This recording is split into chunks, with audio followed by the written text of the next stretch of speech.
রাগের মাথায় আপনি সন্তানকে বললেন তুই মর, ফেরেশতারা বলল আমিন। তোর ভবিষ্যৎ অন্ধকার, ফেরেশতারা বলল আমিন। রেগে মেগে আপনি আপনার মেয়েকে বললেন জীবনেও তোর কপালে স্বামীর ভাত জুটবে না, ফেরেশতারা আবারও বলল আমিন।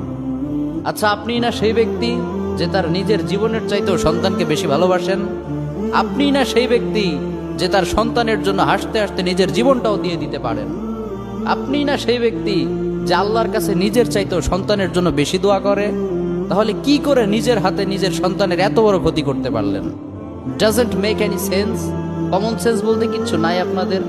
আপনারা কি জানেন না আপনাদের রাগের মাথায় বদদোয়া করাগুলো ফেরেশতারা আমিন বলে?